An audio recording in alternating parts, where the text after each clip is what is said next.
Hi everyone, I welcome you all in this section. So folks, in this section we will learn about the Tableau furthermore concept. So before we move ahead, let's get started first by understanding the agenda. So folks, यहाँ पर आज हम start करेंगे Tableau के section number 12 को और दोस्तों यहाँ पर आज हम सीखेंगे एडवांस एनालिटिक्स जो कॉन्सेप्ट है उसको। दोस्तों यहाँ पर एडवांस विजुअल एनालिटिक्स के कॉन्सेप्ट को समझेंगे और दोस्तों थ्योरेटिकली लेंगे एक ग्लांस एंड देन उसके बाद इससे हम जाएंगे प्रैक्टिकल इंप्लीमेंटेशन की तरफ और दोस्तों टेब्लू के साथ इसको प्रैक्टिकली हैंड्स ऑन इंप्लीमेंट करके देखेंगे। दोस्तों सबसे पहले हम यहाँ पर डिस्कस करते हैं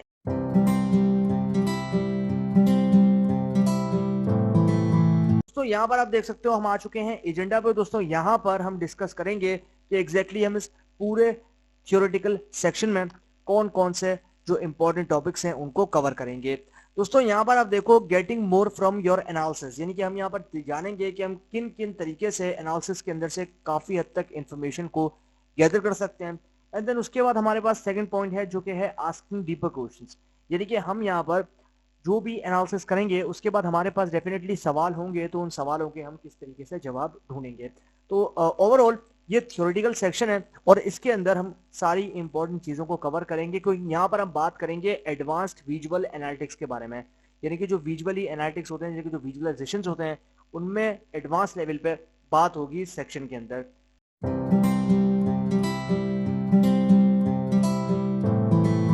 यहाँ पर सबसे पहले स्टार्ट करते हैं getting more from your analysis, यानी कि हम यहाँ पर कितना कुछ ले सकते हैं अपने एनालिसिस से। You can do an awful lot in Tableau simply by dragging and dropping fields in the workspace, but if you give yourself a chance to explore further, you will see additional power for Tableau. अब दोस्तों यहाँ पर हमारे पास ये काफी awful होता है क्योंकि यहाँ पर जो टेबलो बेसिकली उसके अंदर सिंपली क्या काम करते हैं, सिंपली फील्ड्स को ड्रैग करते हैं और फिर ड्रॉप कर देते हैं रॉज या फिर कॉलम शेल्फ में हमारी वर्क स्पेस के लिए। लेकिन दोस्तों यहाँ पर अगर हमें एक चांस मिले कि हम यहाँ पर फर्दर टेबलो के जो एडिशनल पावर है, यानी कि जो एडिशनल फीचर्स हैं उनको एक्सप्लोर करने का, तो हम यहाँ पर कर पाएंगे। This section gives you the opportunity to take your data analysis and visualizations up a notch by introducing some of the more advanced data analysis options that you will find in Tableau. अब दोस्तों यहाँ पर इस section के अंदर हमें ये opportunity provide कर रहा है कि यहाँ पर जो डेटा एनालिसिस है और जो विजुअलाइजेशंस हैं वो बाय नॉच हम यहाँ पर इंट्रोड्यूस करेंगे कि हम किस तरीके से और एडवांस लेवल पे उन सारे ऑप्शंस को डीपली एक्सप्लोर करेंगे और डेटा एनालिसिस के जितने ऑप्शंस हैं उनको यहाँ पर हम फाइंड आउट करेंगे इस टेब्लू सॉफ्टवेयर में। So folks, this is the important thing that everyone should need to know. अब दोस्तों यहाँ पर हमारे पास है using advanced analytics. Advanced analytics is a rather broad term we will use to encompass a number of different things that you can do in Tableau. अब दोस्तों जो एडवांस्ड एनालिटिक्स होता है वो यहाँ पर एक काफी बड़ी टर्म, ब्रॉड का मतलब होता है काफी ज्यादा बड़ी टर्म है और यहाँ पर हम उसको encompass करते हैं नंबर ऑफ डिफरेंट थिंग्स के अंदर, यानी कि बहुत सारी अलग अलग चीजें होती है जिसके अंदर हम इसको encompass करते हैं Tableau के अंदर। As you will see in the further sections, each advanced analytics technique provides powerful methods that enable you to understand your data in completely new ways. अब यहाँ पर हम फर्दर सेक्शंस के अंदर जो है जैसे कि हमारे पास यहाँ पर एडवांस्ड एनालिटिक्स टेक्निक्स होती हैं वो प्रोवाइड करती है पावरफुल मेथड्स को जो कि हमें अनेबल करती है कि हम यहाँ पर जान सकें डेटा को कंप्लीटली नए तरीकों के साथ। तो यहाँ पर काफी इंपॉर्टेंट है। तो एनालिसिस के अंदर हम डेफिनेटली जो डेटा साइंटिस्ट होते हैं वो नए तरीके ढूंढते हैं, आसान तरीके ढूंढते हैं, ईजी तरीके ढूंढते हैं और स्मार्ट तरीके ढूंढते हैं कि हम किस तरीके से डेटा के साथ बहुत सारी इंफॉर्मेशन भी ले लें और हमारा जो टाइम है वो भी कम कंज्यूम हो, यानी कि उस लेवल पे कंज्यूम ना हो जितना हमें होना चाहिए और कुछ इंफॉर्मेशन भी हमें उस लेवल की नहीं मिल रही है। तो ये हमारे पास यहाँ पर एडवांस्ड विजुअल एनालिटिक्स या फिर एडवांस एनालिटिक्स के अंदर देखने को मिलता है।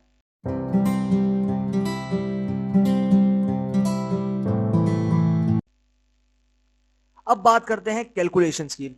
अब दोस्तों कैलकुलेशंस जो है आपके पास यहाँ पर बिजनेस में हो, बिजनेस के अंदर डेफिनेटली फाइनेंस होता है, तो फाइनेंस के अंदर आपके पास कैलकुलेशंस जो है वो बहुत ही इंपॉर्टेंट होती है। अब दोस्तों यहाँ पर calculations are operations usually mathematical that enable you to manipulate the data contain in your data source to provide useful new values for your data analysis. अब यहाँ पर दोस्तों जो हमारे पास कैलकुलेशंस होती हैं वो यूजुअली जो बेसिकली हम ऑपरेशंस करते हैं वो मैथमेटिकल ऑपरेशंस होते हैं जो कि एज हम यहाँ पर यूज करते हैं। जैसे मान लो हम यहाँ पर कोई अरिथमेटिक ऑपरेशंस यूज कर रहे हैं या फिर मान लो हम जो है यहाँ पर कोई लॉजिकल ऑपरेशन यूज करना है, तो ये बेसिकली जो अरिथमेटिक ऑपरेशंस होते हैं, यानी कि जैसे यहाँ पर प्लस है, माइनस है, या फिर कोई भी किसी भी तरीके की कैलकुलेशंस है, तो उस चीज को अगर हमें डेटा को मैनिपुलेट करने के लिए, डेफिनेटली जब डेटा हमारे पास है तो हम उसको मैनिपुलेट करेंगे, उसमें कुछ चेंजिंग करेंगे, देन उसके बाद हमारे पास जो भी इंफॉर्मेशन आएगी फाइनली उसको हम यहाँ पर कैलकुलेट करेंगे। तो यहाँ पर आप देख सकते हो कि इसमें यही कहा गया है कि usually mathematical that enable you to manipulate the data, यानी कि यहाँ पर जो ऑपरेशंस होते हैं, मैथमेटिकल ऑपरेशंस आप परफॉर्म करते हो अपने डेटा को मैनिपुलेट करने के लिए, ताकि वो कंटेन, और वो जो डेटा सोर्सेज, यानी कि डिफरेंट डेटा सोर्सेज है जहां से आपने डेटा को कलेक्ट किया है, उसमें से आप कुछ प्रोड्यूस कर सको यूजफुल इंफॉर्मेशन या फिर यूजफुल न्यू वैल्यूज को अपने डेटा एनालिसिस के लिए। A prime example of a calculation would be determining your profit by subtracting cost from the selling price of items। अब यहाँ पर हमारे पास जो प्राइम एग्जाम्पल होती है कैलकुलेशन की, वो डिटरमाइन करती है हमारे प्रॉफिट को। मान लो अगर हम प्रॉफिट को सब्ट्रैक्ट करते हैं कॉस्ट के अंदर से, तो हमारे पास जो हमने आइटम सेल किया है उसकी प्राइसेस आ जाएंगी। Data sources generally contain the raw data in fields such as cost and sales, but calculated amounts like profit usually aren't stored in the database because doing so is inefficient। अब दोस्तों यहाँ पर जो data sources होती हैं वो generally contain करती हैं रॉ डेटा के ऊपर, क्योंकि जब भी आप डेटा को कलेक्ट करते हो डिफरेंट डिफरेंट सोर्सेज से, तो दोस्तों जो डेटा होता है वो बिल्कुल मैशी होता है, यानी कि वो डेटा जो है वो यहाँ पर आउटलेट से फिल होता है, एंड देन उसके अंदर बहुत सारी इनॉमलीज भी प्रेजेंट होती है। यानी कि इन शॉर्ट अगर मैं कहूँ तो वो डेटा अनक्लीन होता है। दोस्तों आप यहाँ पर डेफिनेटली जब उसको गैदर कर लोगे तो उसके बाद उसको क्लीन करोगे, तो दोस्तों वो जो प्रोसेस होता है वो काफी ज्यादा टाइम कंज्यूमिंग होता है, क्योंकि यहाँ पर डेटा साइंटिस्ट उसमें से सारी जो कंप्लीट डेटा का जो गार्बेज है उसको सेपरेट करते हैं और डेटा को प्रॉपर फॉर्म प्रोवाइड करते हैं, यानी कि एक पैटर्न प्रोवाइड करते हैं, एक फिगर प्रोवाइड करते हैं, ताकि वो यहाँ पर प्रिसाइजली दिख सके और उसमें से इंफॉर्मेशन को लिया जा सके। अब दोस्तों यहाँ पर आप देख सकते हो कि ये कह रहा है data sources generally contain the raw data, यानी कि डेटा जनरली जो है वो यहाँ पर रॉ डेटा की फॉर्म में हमारे पास प्रेजेंट आता है। यानी कि ऐसा नहीं है कि उसमें कुछ कॉलम्स हैं, उसमें कुछ रॉज हैं, वो बिल्कुल मैं बोलूँगा उसमें पिक्चर्स भी हो सकती हैं, उसमें ऑडियो भी हो सकता है, उसमें बहुत सारी डिफरेंट तरीके की चीजें हो सकती हैं आपके डेटा में, कि वो जो है मिक्स होता है। अब उसके अंदर आपके पास यहाँ पर कॉस्ट है, फिर मान लो सेल्स है, तो जब आप उसको कैलकुलेट करते हो जो अमाउंट आपके पास आता है प्रॉफिट की, यूजुअली वो यहाँ पर स्टोर नहीं होता है डेटाबेस के अंदर, क्योंकि ये जो है ये यहाँ पर इनएफिशिएंट होता है। Any value that easily calculated from existing database fields would be a waste of data storage space, so database designers intentionally exclude such values from the database definition। अब दोस्तों यहाँ पर ये जो वैल्यूज होती हैं वो इजीली कैलकुलेट की जा सकती हैं। अब इनको हम डेटाबेस में स्टोर करवा के हमारा जो कंप्लीट डेटा स्टोरेज है या फिर स्टोरेज स्पेस है उनको वेस्ट नहीं करना चाहते, तो इसलिए जो डेटाबेस डिजाइनर्स होते हैं वो इंटेंशनली जो है इसको एक्सक्लूड कर देते हैं। एक्सक्लूड करने का मतलब है इसको हटा देते हैं, क्योंकि ये इजी तरीके से कैलकुलेट हो रही है, तो उसको क्यों हम डेटाबेस में स्टोर करवाएं, ताकि हमारा वो एक एक्स्ट्रा स्पेस जो है ये ऑक्यूपाई करेगा, तो इसलिए उसको रिमूव कर दिया जाता है।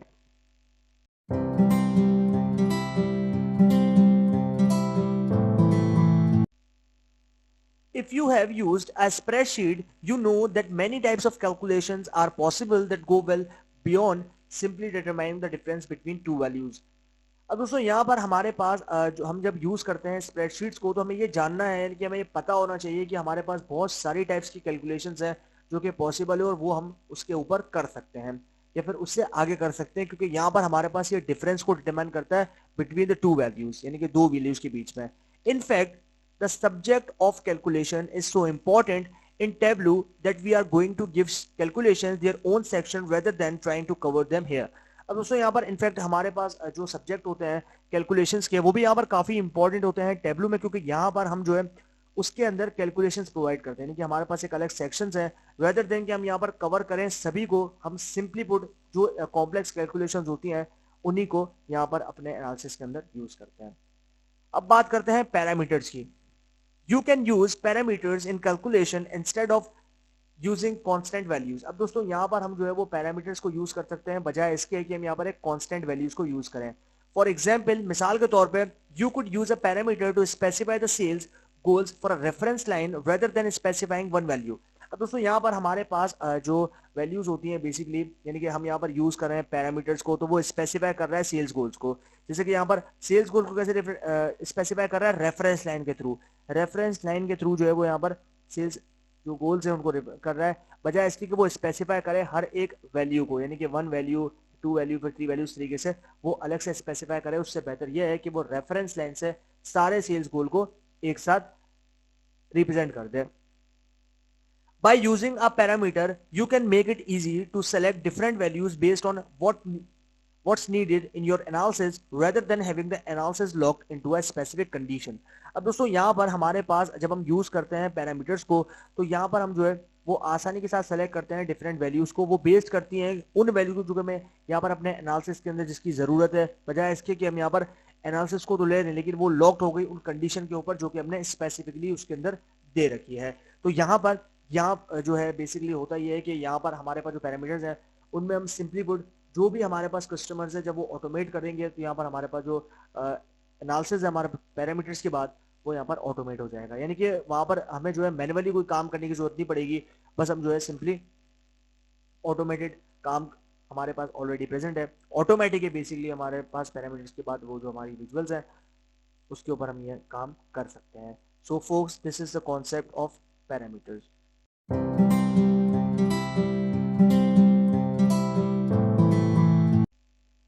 अब दोस्तों बात करते हैं टोटल्स के बारे में. अब दोस्तों टोटल्स का जो कॉन्सेप्ट है वो भी यहाँ पर काफी ज्यादा इंपॉर्टेंट है. Often when creating a visualization you may discover that you want to add totals and subtotals to your view. अब दोस्तों यहाँ पर हम क्रिएट करते हैं विजुअलाइजेशंस को शायद ये डिस्कवर करने के लिए कि हम चाहते हैं कि हम अगर यहाँ पर ऐड करेंगे टोटल्स को या फिर सब टोटल्स को हमारे व्यू के अंदर. You may have selected a chart type that shows a table with values for example. अब यहाँ पर हम जो है वो सेलेक्ट कर रहे हैं चार्ट टाइप्स को जो कि शो कर रहा है हमारे टेबल को और उन वैल्यूज को मिसाल के तौर पे जिसके हमारे पास यहाँ पर with Tableau it is simple to include both subtotals and grand totals for measures. अब जैसे कि टेबलू है, टेबलू के अंदर हम इजीली इंक्लूड कर सकते हैं सब टोटल्स को और ग्रैंड टोटल्स को हमारे मेजर्स. मेजर्स का मतलब होता है न्यूमेरिकल कॉलम्स जो होते हैं उसको मेजर्स बोलते हैं टेबलू में. अब दोस्तों यहाँ पर आप देखो हमारे पास कुछ पॉइंट्स हैं, इन पॉइंट्स को जो है हम यहाँ पर डिस्कस कर लेते हैं. सबसे पहले पॉइंट की बात करते हैं drag fields to shelves as shown into create the table displayed. अब दोस्तों यहाँ पर हम जो है ड्रैग कर रहे हैं हमारी फील्ड्स को यानी कि जो हमारे शेल्व्स हैं उनके अंदर क्रिएट करने के लिए टेबल को, जो टेबल हमने क्रिएट किया उसको डिस्प्ले करने के लिए बेसिकली. उसके बाद सेकंड पॉइंट है चूज एनालिसिस, यानी कि हम यहाँ पर एनालिसिस वाला जो मेन्यू बार है उस पर चूज करेंगे एनालिसिस को. उसके बाद totals from the Tableau main menu and then select either the show raw grand total or the show column grand total option depending on which totals you want to include. अब यहाँ पर हमें क्या करना है, हमें जाना है एनालिसिस पे, देन उसके बाद हमारे पास है टोटल का ऑप्शन टेबलू के मेन मेन्यू में. उसके बाद हमें जो है सिंपली क्या करना है उस ऑप्शन में से हमें यहाँ पर शो रॉ ग्रैंड टोटल और शो कॉलम ग्रैंड टोटल को जो ऑप्शन है उसको सेलेक्ट कर लेना. वो डिपेंड करता है कि आप किस टोटल को इंक्लूड करना चाहते हो. When you make your selection, Tableau adds the appropriate totals to the value. अब यहाँ पर जब आपका सिलेक्शन कंप्लीट हो जाएगा तो जो टेबलू है वो ऐड कर देगा एप्रोप्रिएट टोटल आपके व्यू के अंदर. इन this case raw grand total was selected. तो हमारे केस के अंदर हमने क्या किया, हमने यहाँ पर रॉ ग्रैंड टोटल को जो है वो यहाँ पर सेलेक्ट किया. तो हमारे पास दो ऑप्शन है, रो ग्रैंड टोटल और कॉलम ग्रैंड टोटल.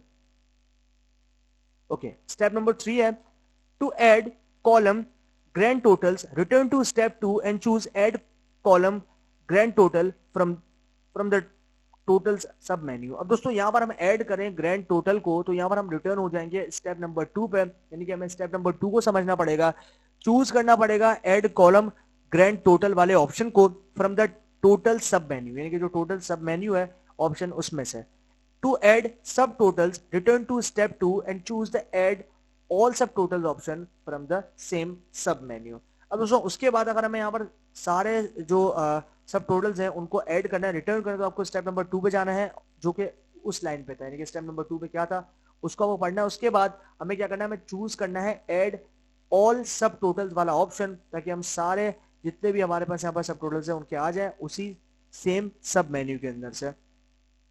अब दोस्तों जैसे कि आप यहाँ पर देख रहे हो इस स्क्रीनशॉट में हमने यहाँ पर यही काम किया है. यहाँ पर आप देख रहे हो हमारे पास सारे सब टोटल जो है वो निकल कर आ गए हैं.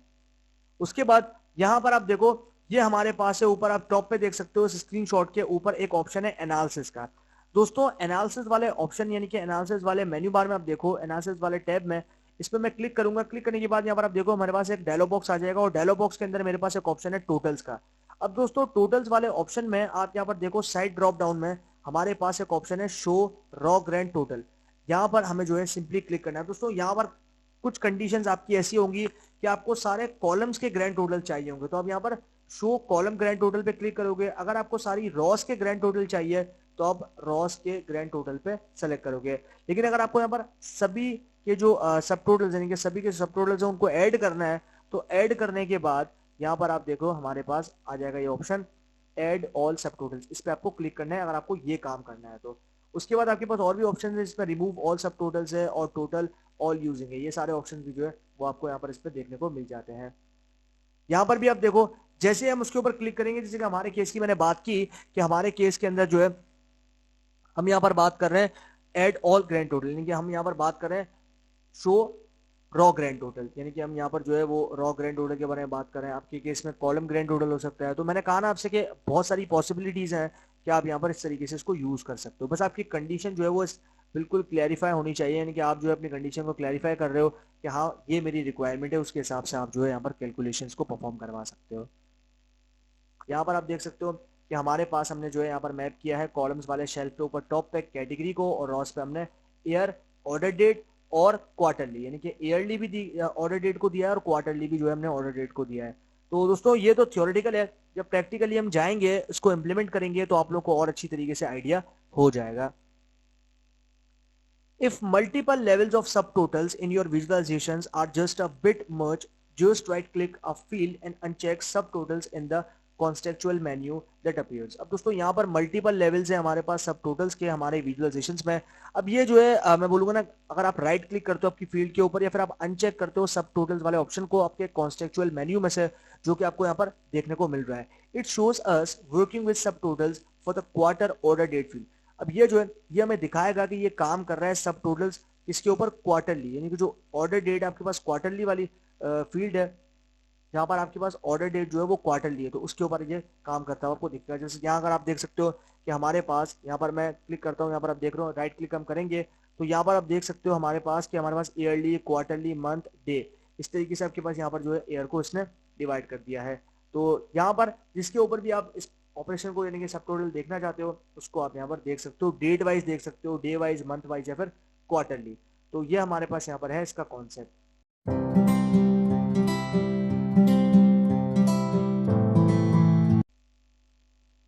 अब बात करते हैं रेफरेंस लाइंस के बारे में। दोस्तों यहाँ पर आप देखो reference lines, bands, distributions and boxes, ये यहाँ पर काफी इंपॉर्टेंट है। Another way to enhance your Tableau visualizations is by adding a reference line, band, distribution और box plot to the chart। अब यहाँ पर एक दूसरा तरीका ये भी है enhance यानी कि बढ़ाने का अपने Tableau के visualizations को। तो उसके लिए आपको क्या करना है, आपको यहाँ पर सिंपली ऐड करनी है रेफरेंस लाइन को, बैंड को, डिस्ट्रीब्यूशन को या फिर बॉक्स प्लॉट को अपने चार्ट के अंदर।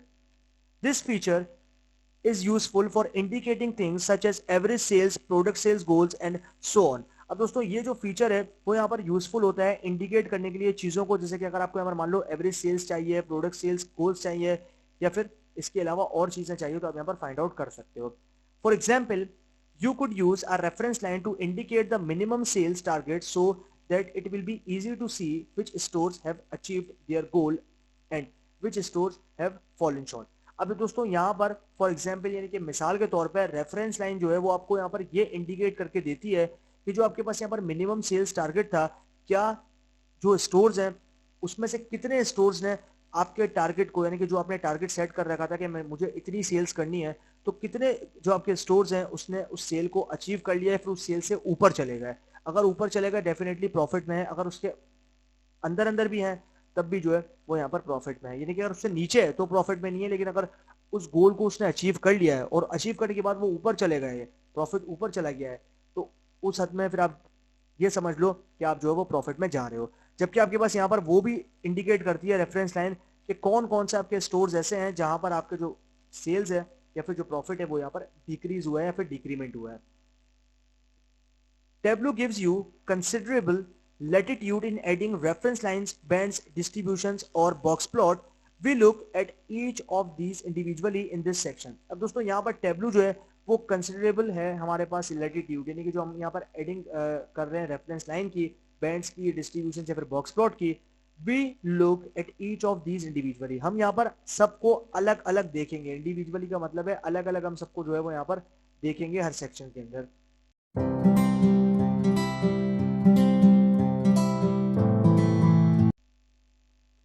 सबसे पहले बात करते हैं रेफरेंस लाइन के बारे में। जैसे कि दोस्तों मैंने आपको अभी एक्सप्लेन किया कि रेफरेंस लाइन जो है बेसिकली वो आपको यहाँ पर प्रॉफिट मार्जिन बताती है कि आपको यहाँ पर जो प्रॉफिट जो स्टोर्स का आइटम्स हैं वो प्रॉफिट में जा रहा है, फिर कौन सा स्टोर्स आपका प्रॉफिट में जा रहा है और कौन सा स्टोर्स के आइटम जो है वो आपके लॉस में जा रहे हैं।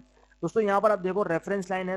Reference lines are straight lines that originate from constant और computed value on an axis. अब दोस्तों यहाँ पर हमारे पास जो रेफरेंस लाइंस हैं वो स्ट्रेट लाइंस होती हैं और वो ऑरिजिनेट करती हैं हमारे कांस्टेंट और कंप्यूटेड वैल्यूज को हमारी एक्सिस के ऊपर। To add a reference line click on the analytics tab and choose add reference line from the popup menu that appears. अब दोस्तों यहाँ पर हम जो है वो ऐड कर रहे हैं रेफरेंस लाइन को, हम क्लिक कर रहे हैं एनालिटिक्स टैब को एंड देन उसके बाद हम यहाँ पर चूज करेंगे ऐड रेफरेंस लाइन वाले ऑप्शन को from the popup menu that appears. जो पॉपअप मेन्यू हमें यहाँ पर देखने को मिला है उसके अंदर से हम उसको सेलेक्ट करेंगे। अब दोस्तों यहाँ पर आप देखो इस स्क्रीनशॉट के अंदर यहाँ पर आप देखो हमने राइट क्लिक किया एक्सिस पे, ये जो नीचे आप देख रहे हो हमारे पास जो हॉरिजॉन्टल है, ये जो हॉरिजॉन्टल है ये एक्सिस है और ये एक्सिस है एक्स एक्सिस, ये आपके पास वाई एक्सिस है। तो यहाँ पर आप देखो हमने एक्सिस के ऊपर सिंपली राइट क्लिक करना है। राइट क्लिक करने के बाद आपके पास यहाँ पर ड्रॉप डाउन आ जाएगा, यहाँ पर आप देख रहे हो। उसके बाद इस ड्रॉप डाउन के अंदर बिल्कुल लास्ट में एक ऑप्शन होता है ऐड रेफरेंस लाइन का। तो इस ऐड रेफरेंस लाइन वाले ऑप्शन पे आपको क्लिक करना है तो आपकी रेफरेंस लाइन जो है वो यहाँ पर ऐड होकर आ जाएगी। It shows the option that appeared in the dialog box for reference line. अब दोस्तों वो जो है वो यहाँ पर शो करेगा आपको कुछ ऑप्शंस आपके डायलॉग बॉक्स के अंदर जो कि रिलेटेड होंगे आपकी रेफरेंस लाइन से। अब दोस्तों यहाँ पर आप देखो ये हम जैसे हम उस ऐड रेफरेंस लाइन वाले ऑप्शन पे क्लिक करेंगे उसके बाद हमारे पास इस तरीके का डायलॉग बॉक्स आएगा। यहाँ पर आप देख सकते हो स्क्रीन पे इस तरीके का डायलॉग बॉक्स जो है वो आपके सामने आएगा जिसमें आपके पास यहाँ पर लाइन आ जाएगा, बैंड आ जाएगा, डिस्ट्रीब्यूशन आ जाएगा और बॉक्स प्लॉट आ जाएगा। तो इस पे आपको जो भी ऑप्शंस आपके अकॉर्डिंगली सेलेक्ट करने हैं आप यहाँ से उसको सेलेक्ट कर सकते हो। द रेफरेंस लाइन ऑप्शंस, ये हमारे पास रेफरेंस लाइन ऑप्शन जो है वो आपको यहाँ पर देखने को मिल रहे हैं। First, using the option under the scope heading, choose whether you want to reference line to be the same across the entire view or whether you want it to be different for each pane or each cell in the chart. अब दोस्तों यहाँ पर हमारे पास ये जो options होते हैं ये आते हैं अंडर स्कोप हेडिंग। जो हमारे पास स्कोप हेडिंग होती है उसके अंडर हमारे पास आते हैं। अगर हम यहाँ पर इसको चूज करना चाहते हैं कि हम यहाँ पर चाहते हैं कि रेफरेंस लाइन जो है वो सभी के लिए यानी कि जो हमारे पास यहाँ पर व्यू है सभी के लिए अक्रॉस सेम रहे और whether you want it to be different. लेकिन अगर आप ये नहीं चाहते या फिर आप ये चाहते हो कि ये जो लाइन है वो सभी पेन के लिए डिफरेंट तरीके से शो हो हर सेल के लिए हमारे चार्ट के अंदर, यानी कि हर सेल के लिए डिफरेंट तरीके से रेफरेंस लाइन शो हो, अलग अलग आपके पास जो है यहाँ पर लाइन शो हो reference line separately. The per cell option is often used to compare an actual value to a target value while entire table and per pane might be used to compare bar to an average. अब दोस्तों यहाँ पर जो हमारे पास पर cell option है वो यहाँ पर हम यूज करते हैं कंपेयर करने के लिए एक्चुअल वैल्यू को टारगेट वैल्यू के साथ हमारे इंटायर टेबल के अंदर या फिर पर पेन के अंदर या फिर आपके पास और फर्दर जैसे कि मैंने बताया ना आपके पास ऑप्शन है। आप यहाँ पर डिफरेंट ऑप्शंस को यूज कर सकते हो आपके बार्स को कंपेयर करने के लिए, यानी कि आप यहाँ पर एवरेज देखना चाहते हो तो आप यहाँ पर एवरेज पर पेन देख सकते हो, सेल्स वाइज देख सकते हो, फिर कंप्लीट बार वाइज भी देख सकते हो। Reference lines will recalculate and dynamically change based on selections you make in the view। अब दोस्तों यहाँ पर हमारे पास जो रेफरेंस लाइन होती है वो रिकैलकुलेट करती है और यहाँ पर डायनेमिकली मतलब है कि जो चीज बार बार आपके पास चेंज होती है यहाँ पर डायनेमिक होती है, यानी कि जो उसकी सिलेक्शंस होती हैं वो डायनेमिक सिलेक्शंस होती हैं आप जो उसको बनाते हो अपने व्यू के अंदर। Simply click on a few marks and while the original reference line stage intact. अब दोस्तों यहाँ पर हमारे पास हम सिंपली क्लिक करेंगे हमारे फ्यू मार्क्स के ऊपर और यहाँ पर उसके बाद हमारे पास जो ओरिजिनल रेफरेंस लाइन है वो यहाँ पर इंटैक्ट रहेगी उसके अंदर। It fades and updated reference line will appear until you clear और चेंज योर सिलेक्शंस। इसके बाद आपके पास जो ये फेड हो जाएगा, फेड का मतलब है कि आपके पास जो धुंधलापन होता है वो यहाँ पर आ जाएगा, यानी कि एक मैं बोलूंगा ना एक ग्रे शेड जो है वो आपको यहाँ पर देखने को मिलेगा और ये लाइन जो है वो आपकी अपडेटेड हो जाएगी, जो रेफरेंस है वो अपडेट हो जाएगी और ये यहाँ पर दिखेगी तब तक जब तक आप उसको क्लियर नहीं करते फिर उसकी सिलेक्शन जो आपने की है उसको चेंज नहीं करते थे। Next, you need to specify the line setting by choosing the measure or value that will be the basis for your reference line. अब दोस्तों यहाँ पर नेक्स्ट हमें क्या करना है, हमें जरूरत है कि हम स्पेसिफाई कर सकें लाइन सेटिंग को। चूज करने के बाद हमारे मेजर और वैल्यू को, जो कि बेसिकली बेसिस करती है हमारे पास यहाँ पर रेफरेंस लाइन के। You can also select the appropriate aggregation और वैल्यू एज एवरेज। अब दोस्तों यहाँ पर हम जो है इसके साथ साथ सेलेक्ट कर सकते हैं अप्रोप्रिएट एग्रीगेशंस को, और जो हमारे पास यहाँ पर वैल्यू है, जैसे कि आपका एवरेज है, कांस्टेंट है, मिनिमम है, आपके पास जो है वो मीडियन है, आपके पास मैक्सिमम है, सम है और टोटल है। तो ये क्या, ये सारे आपके पास यहाँ पर न्यूमेरिकल वैल्यूज हैं जो कि आप कैलकुलेट कर सकते हो। For example, if you wanted your reference line to appear at a specific number representing a sale goal। अब दोस्तों यहाँ पर मिसाल के तौर पे अगर आप यहाँ पर ये चाहते हो कि आपकी जो रेफरेंस लाइन है वो अपेयर हो रही है स्पेसिफिक नंबर को रिप्रेजेंट करने के लिए आपके सेल्स गोल के अंदर, you would choose constant and then specify the value और चूज अ फील्ड। अब दोस्तों उसके बाद आपको क्या करना है, आपको चूज करना है कांस्टेंट को, और उसके बाद अपनी वैल्यू को स्पेसिफाई करना है और चूज करना है किसी भी एक फील्ड को जो कि न्यूमेरिक फील्ड है आपके डेटा सेट के अंदर से, that contains those target values, जो कि आपके पास यहाँ पर टारगेट वैल्यूज कंटेन करेंगे, ये वो कंटेन करेगी टारगेट वैल्यूज को आपके डेटा सेट के अंदर जो कि प्रेजेंट होंगी वो values. You can then choose how to label and format the line. अब दोस्तों यहाँ पर हम जो है वो चूज करेंगे कि हम किस तरीके से लेबल कर सकते हैं और यहाँ पर फॉर्मेट कर सकते हैं लाइन को। There are several choices for labels, but notice that the default is set as computation such as average, maximum and so on। अब दोस्तों यहाँ पर इसने क्या किया, इसने ये कहा है कि भाई हमें जो है वो चूज करनी है लेबल को, यानी कि हम यहाँ पर फॉर्मेट करेंगे अगर अपनी लाइन को। देयर आर सीवरल चॉइसेस, हमारे पास बहुत सारी चॉइसेस हैं यहाँ पर लेबल्स के लिए, but notice that the default is set as computation. जबकि आपके पास यहाँ पर एक चीज आपको नोटिस करनी है कि जो बाय डिफॉल्ट सेट होगा वो होगा कंप्यूटेशन, इसके अंदर आपके पास यहाँ पर एवरेज होता है, मैक्सिमम होता है और so on. In this case choose to show a reference line for average sum sales for each pane. अब दोस्तों यहाँ पर इस केस के अंदर जो है हम चूज कर रहे हैं, शो कर रहे हैं रेफरेंस लाइन के एवरेज को, यानी कि हम यहाँ पर सम ऑफ सेल्स के अंदर थ्रू रेफरेंस लाइन हमारे पास जो सेल्स है उसमें कितना एवरेज है, तो उस एवरेज को शो कर रहे हैं हम रेफरेंस लाइन के थ्रू। यहाँ पर आप इस स्क्रीनशॉट में देख सकते हो कि हमारे पास जो ग्रे कलर की आपको यहाँ पर लाइन देखने को मिल रही है, इसी लाइन को बोला जाता है रेफरेंस लाइन। और दोस्तों ये रेफरेंस लाइन बेसिकली जो हमारे पास सेल्स का एवरेज है उसको रिप्रेजेंट कर रही है।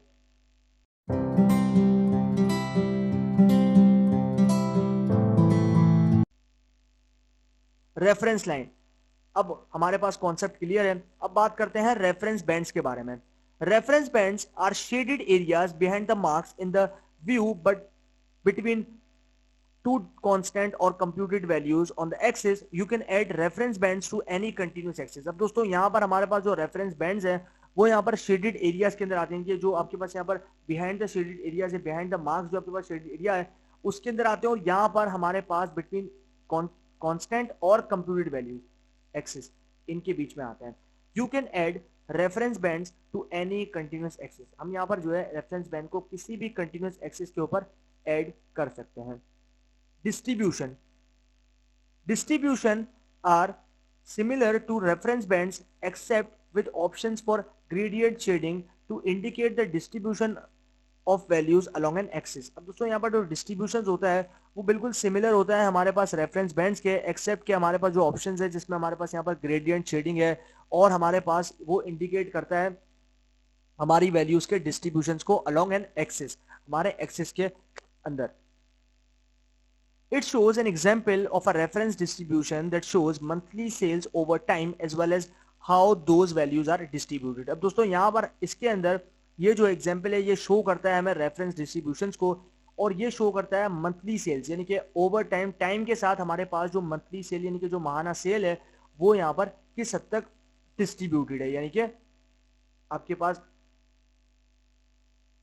जो है वो यहाँ पर दे रखी है, यानी कि तरतीब दे रखी है उसको, बेसिकली इस तरीके से वो यहाँ पर डिस्ट्रीब्यूटेड है, यानी कि किस तरीके से वो तकसीम हो रखी है सभी के अंदर। For distributions you can choose confidence interval. अब दोस्तों हमारे पास जो डिस्ट्रीब्यूशंस होते हैं उनमें हम चूज करते हैं कॉन्फिडेंस इंटरवल को, परसेंटेजेस को, परसेंटाइल्स को, क्वांटाइल्स को और स्टैंडर्ड डेविएशंस को। ये सारी टर्म्स जो है वो स्टैटिस्टिक्स से रिलेटेड हैं। In addition you can choose the formatting for the gradient. अब यहाँ पर इसके अंदर हम चूज करते हैं फॉर्मेटिंग को हम ग्रेडियंट के अंदर।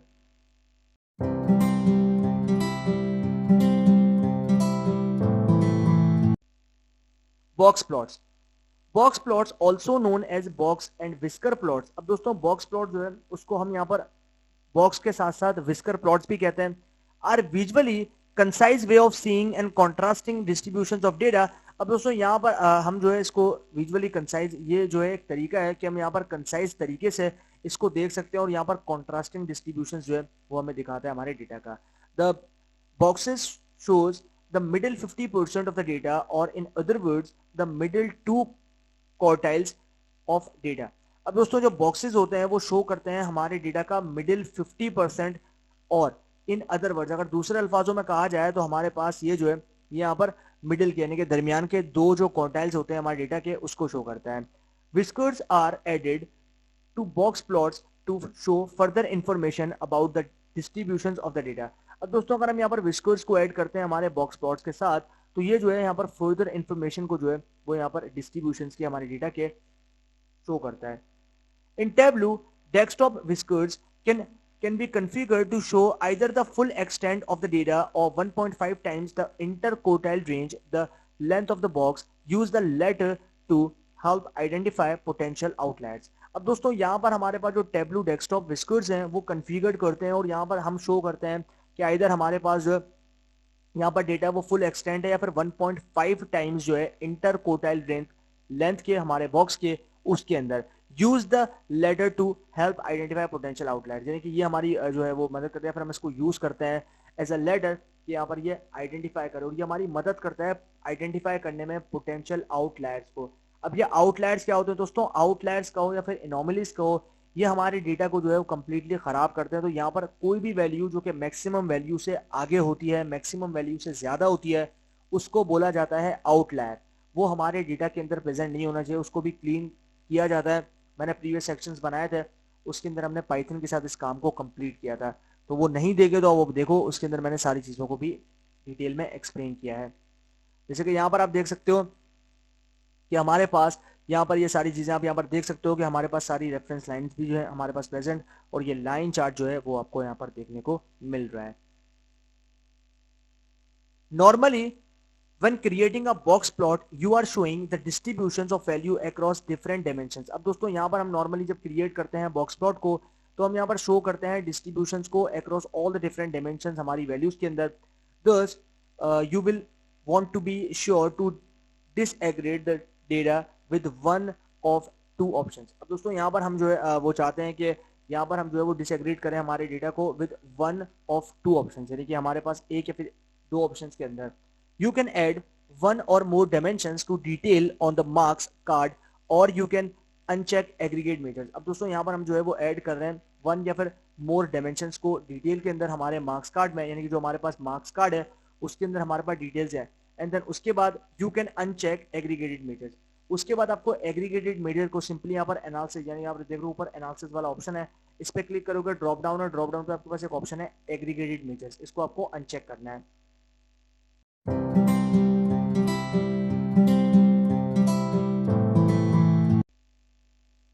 ट्रेंड लाइंस, ये भी काफी इंपॉर्टेंट है। Trend lines display data trends using lines of best fits based on statistical models. अब दोस्तों यहाँ पर जो ट्रेंड लाइंस होती हैं वो डिस्प्ले करती हैं डेटा के ट्रेंड को, यानी कि मान लो कि आपके पास जो है विंटर में जो आपके पास यहाँ पर गर्म कपड़ों में उसका ट्रेंड काफी बढ़ जाता है, तो सेल्स डेफिनेटली इंक्रीमेंट हो जाएगी, उन एरियाज में ज्यादा इंक्रीमेंट होगी उन एरियाज के कंपैरिजन में जहां पर सर्दी ज्यादा है। तो यहाँ पर आप देख रहे हो trend lines display data trends using lines of best fit based on statistical models. अब दोस्तों यहाँ पर हमारे पास जो ट्रेंड लाइंस होती हैं वो डिस्प्ले करती हैं डेटा ट्रेंड्स को, और यहाँ पर हम यूज कर रहे हैं हमारे पास बेस्ट लाइंस को जो कि बिल्कुल फिट होती है हमारे स्टैटिस्टिकल मॉडल्स के ऊपर। Essentially this means that trend lines use your existing data to help determine whether results can be accurately predicted. अब दोस्तों यहाँ पर एसेंशियली जो है इसका मतलब ये है कि हमारे पास जो ट्रेंड लाइंस होती हैं उसको हम यूज कर रहे हैं एग्जिस्टिंग डेटा के अंदर ताकि वो हमारी मदद कर सके डिटरमाइन करने के लिए अब वेदर वो हमारे पास जो रिजल्ट्स हैं वो यहाँ पर एक्यूरेटली प्रिडिक्ट कर रहा है। To add trend lines to the view. अब दोस्तों यहाँ पर ये कुछ स्टेप्स हैं जिससे हम यहाँ पर ऐड कर सकते हैं ट्रेंड लाइंस को। यहाँ पर अब देखो सबसे पहले बात करते हैं पॉइंट नंबर 1 की, add sales to your row shelf and the month air option for order date to your column shelf. अब दोस्तों यहाँ पर सबसे पहले हमें ऐड वाला जो फील्ड यानी कि ऐड वाला जो कॉलम है, बेसिकली सेल्स वाला जो कॉलम है, उसको ऐड करना है रॉज वाले शेल्फ पे। उसके बाद हमें यहाँ पर जो हमारे पास ऑर्डर डेट है, ऑर्डर डेट के अंदर हमारे पास जो मंथ है, मंथ को हमें पहले रखना है और ईयर को हमें बाद में रखना है। उसके बाद हमें इस वाले कॉलम को सिंपली ऐड करना है कॉलम शेल्फ के अंदर। ये है हमारे पास पहला पॉइंट। उसके बाद है सेकंड पॉइंट जो कि है open the analytics tab of the data pane. उसके बाद हमें क्या करना है, ओपन करना है एनालिटिक्स टैब को हमारे डेटा पेन के अंदर। And the third point is drag the trend line option from the pane on to the view. अब उसके बाद हमें जो है ड्रैग करना है ट्रेंड लाइन ऑप्शन को हमारे पेन के अंदर, हमारे व्यू के अंदर। यहाँ पर अब देखो हमने यही काम किया और यहाँ पर हमारे पास जो लाइंस है उनके डिफरेंट स्ट्रक्चर, उनके डिफरेंट पैटर्न्स जो है वो आपको यहाँ पर देखने को मिल रहे हैं। और हर एक पैटर्न जो है वो डिफरेंट नेम के साथ एसोसिएटेड है, नेम से रिप्रेजेंट हो रहा है या कॉल हो रहा है। ओके, पॉइंट नंबर 4 है optionally choose one of the model types for the line before you release the mouse button. अब दोस्तों यहाँ पर ऑप्शनली जो है हम चूज कर रहे हैं हमारे मॉडल को, यानी कि जो हमारे मॉडल की टाइप है उसको यहाँ पर हम चूज कर रहे हैं। और यहाँ पर हमारे पास जो लाइन है बेसिकली, यानी कि before the line you release the mouse button, यानी कि लाइन को रखने से पहले आप जो है अपने माउस बटन को रिलीज कर दो। It shows the result of selecting the linear model. अब दोस्तों लीनियर रिग्रेशन जो कि एक मशीन लर्निंग एल्गोरिथम है। अब दोस्तों यहाँ पर आप देख सकते हो कि हमारे पास ये जो है वो शो कर रहा है रिजल्ट को सेलेक्ट करने के बाद हमारे लीनियर मॉडल के अंदर। यहाँ पर आप देखो कि ये हमारे पास सारा कॉन्सेप्ट है। यहाँ पर आप देखो ये हमारे पास लीनियर रिग्रेशन वाली लाइन है। ये जो लाइन है इसको बोला जाता है रिग्रेशन लाइन। ये बेसिकली क्या करती है, ये आपके पास जो है यहाँ पर फाइंड आउट करती है एरर्स को, यानी कि जो एरर्स होते हैं आपके पास उसको फाइंड आउट करने के लिए काफी ज्यादा हेल्पफुल होती है। यानी कि इसके अंदर आपके पास जो है इक्विवेलेंट डिस्टेंस भी जो है फाइंड आउट किया जाता है। इसके अंदर से आप यहाँ पर कुछ पॉइंट्स होते हैं, उन पॉइंट्स को आप यहाँ पर ड्रॉप करोगे तो आपको यहाँ पर उस पॉइंट से लेके इस लाइन के ऊपर जो पॉइंट है वहां से प्रिडिक्शन स्टार्ट होती है कि कितना हद तक इसने प्रिडिक्शन किया है वो यहाँ पर कैलकुलेट कर सकते हैं। सो इस तरीके से हम इसको समझ सकते हैं। ओके, अब बात करते हैं पॉइंट नंबर 5 की। To modify a trend line, right click the trend line and choose edit. अब दोस्तों अगर हमें मॉडिफाई करना है ट्रेंड लाइन को तो हमें सिंपली राइट क्लिक करना है ट्रेंड लाइन वाले ऑप्शन पे and then choose edit trend lines from the menu that appears. उसके बाद हमें उसके अंदर से, जो ट्रेंड लाइन वाला ऑप्शन है उसके अंदर से हमें चूज करना है एडिट को। एडिट को चूज करने के बाद यहाँ पर हमारे पास जो ट्रेंड लाइंस है उसके अंदर आ जाएगा मेन्यू, और वो मेन्यू के अंदर से हम उसको एडिट कर सकते हैं कि जो हमारे पास ट्रेंड लाइन है उसको एडिट कर सकते हैं।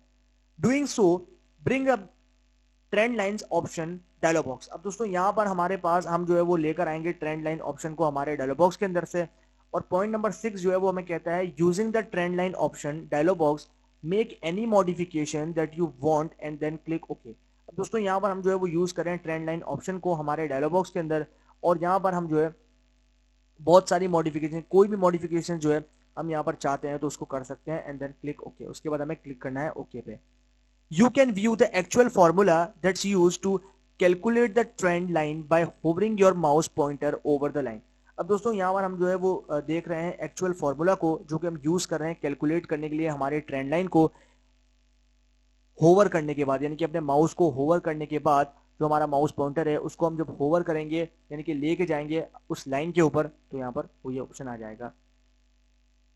यहाँ पर आप देखो हमारे पास डिफरेंट ऑप्शन हैं इस स्क्रीनशॉट के अंदर। यहाँ पर आप देख रहे हो ट्रेंड लाइन के डिफरेंट जो ऑप्शंस हैं वो हमें देखने को मिल रहे हैं। यहाँ पर आप देखो ये हमारी ट्रेंड लाइन है, ये जो आप देख रहे हो इसको रिग्रेशन लाइन भी बोला जाता है, लेकिन क्योंकि अभी यहाँ पर इसके अंदर जिक्र हो रहा है ट्रेंड लाइन का तो ये जो है हमारे लिए ट्रेंड लाइन है। जबकि मशीन लर्निंग के अंदर जो लीनियर रिग्रेशन एल्गोरिदम होता है उसके अंदर इस लाइन को रिग्रेशन लाइन बोला जाता है। यहाँ पर आप देख रहे हो ये लाइन है हमारे पास regression line.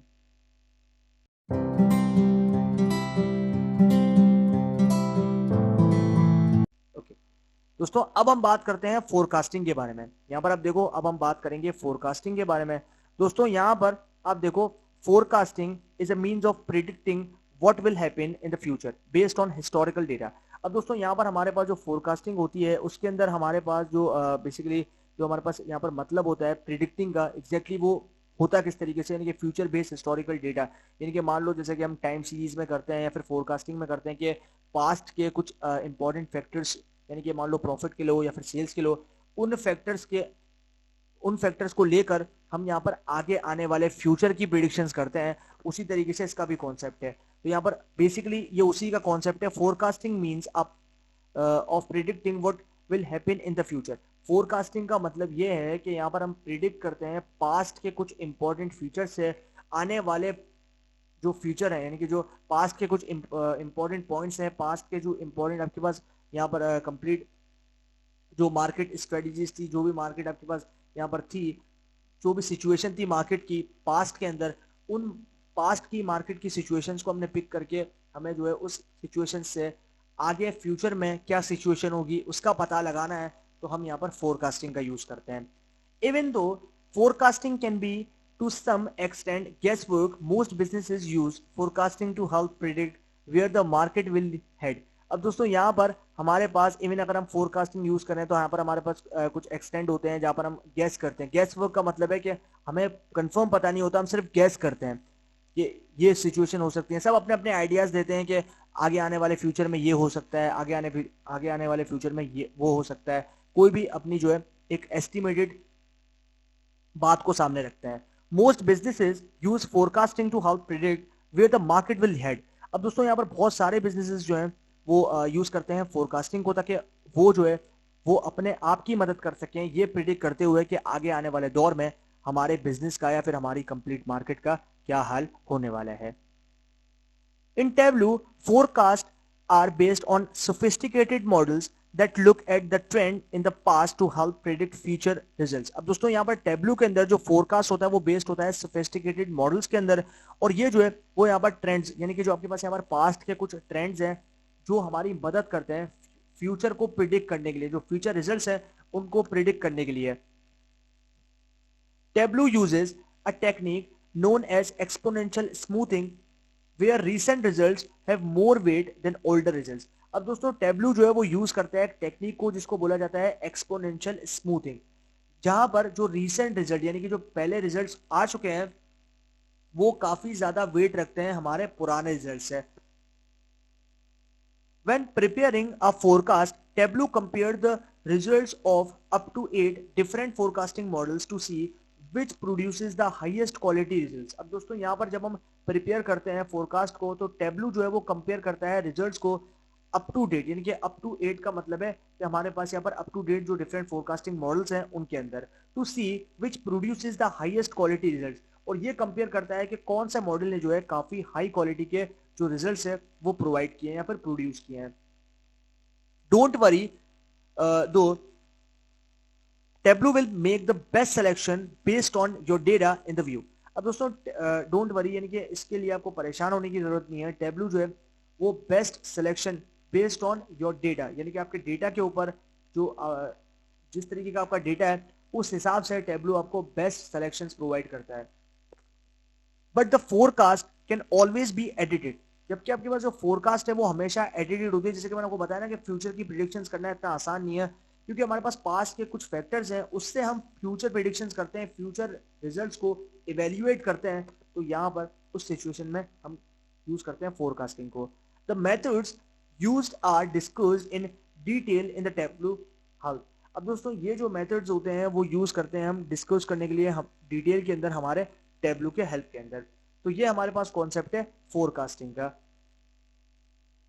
Okay, forecasting projects results using time series data. अब दोस्तों फोरकास्टिंग जो प्रोजेक्ट्स हैं उनके अंदर रिजल्ट्स होते हैं बेसिकली टाइम सीरीज डेटा के अंदर हम उसको यूज करते हैं। So keep in mind that you can only use forecasting in Tableau if your analysis includes a date and at least one measure। अब दोस्तों यहाँ पर हमें ये दिमाग के अंदर रखना है कि हमारे पास हम जो है वो यूज कर रहे हैं फोरकास्टिंग को टेबलू के अंदर, जो हमारे एनालिसिस है उसमें इंक्लूड कर रहे हैं डेट को एंड एटलीस्ट वन मेजर, और हम जो है कम से कम एक मेजर को यूज करेंगे।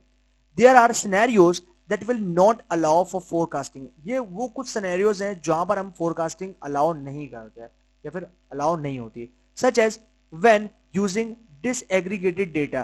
तब जब आपके पास डिसएग्रीगेटेड डेटा जो कि आप यूज कर रहे हो, टोटल्स और टेबल कैलकुलेशंस, ये सारे सिचुएशंस हैं।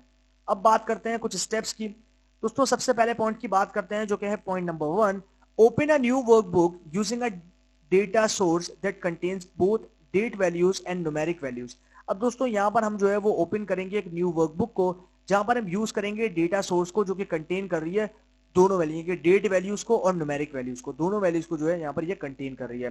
For this example the tableau super store sample is a good choice. अब दोस्तों यहाँ पर इस एग्जाम्पल के लिए जो टेबलू का सैंपल सुपर स्टोर वाला डेटा सेट है वो एक अच्छी चॉइस रहेगा। स्टेप नंबर 2 है drag the sales measure on to the row shelf. अब यहाँ पर हमें जो है सेल्स वाला कॉलम जो कि मेजर कॉलम है उसको यहाँ पर हमें सिंपली क्या करना है, ड्रैग करना है और ड्रॉप कर देना है रॉज वाले शेल्फ में। स्टेप नंबर 3 है drag the order date dimensions on to the column shelf. अब यहाँ पर हम जो है वो ड्रैग करेंगे ऑर्डर डेट वाले डायमेंशंस को कॉलम शेल्फ पे। स्टेप नंबर 4 है click the down arrow at the right side of the order date dimensions on the columns shelf to display the context menu and choose a continuous date option. अब यहाँ पर उसके बाद हमें क्या करना है, क्लिक करना है डाउन एरो के ऊपर राइट साइड पे हमारे ऑर्डर डेट डायमेंशंस के अंदर, और यहाँ पर हमारे पास जो कॉलम शेल्फ है ताकि वो डिस्प्ले कर सके हमारे पास कॉन्टेक्स्ट मेन्यू को और चूज कर सके कंटिन्यूअस डेट ऑप्शन को। Step number 5 click the analytics tab in the data pane to display the analytics option. अब यहाँ पर हम जो है वो क्लिक करेंगे एनालिटिक्स टैब को हमारे डेटा पेन में ताकि वो डिस्प्ले कर सके एनालिटिक्स ऑप्शन को। उसके बाद बात करेंगे स्टेप नंबर 6 की, select forecast and drag it on to the view. अब यहाँ पर उसके बाद हम क्या करेंगे, सेलेक्ट करेंगे फोरकास्ट को और ड्रैग करेंगे उसको हमारे व्यू के लिए। ओके, अब यहाँ पर आप देखो इस तरीके का जो इंटरफेस है वो ये सारे स्टेप्स को फॉलो करने के बाद आपको यहाँ पर देखने को मिल जाएगा। अब बात करते हैं स्टेप नंबर 7 की, examine the chart to see how the sales are forecast to continue based upon the existing data.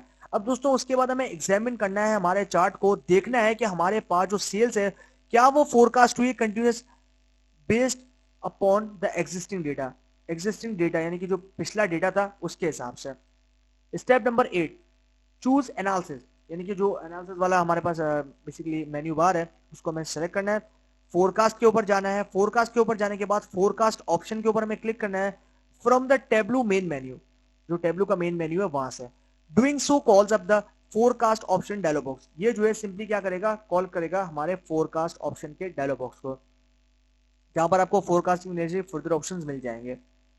Step number 9 है using the dialog box choose any option you want to use to modify the forecast. अब यहां पर हम क्या करेंगे, यहां पर हमें यूज करना है डायलॉग बॉक्स को और चूज करना है किसी भी ऑप्शन को जिसको हम यहां पर चाहते हैं यूज करना ताकि हम मॉडिफाई कर सकें अपने फोरकास्ट को।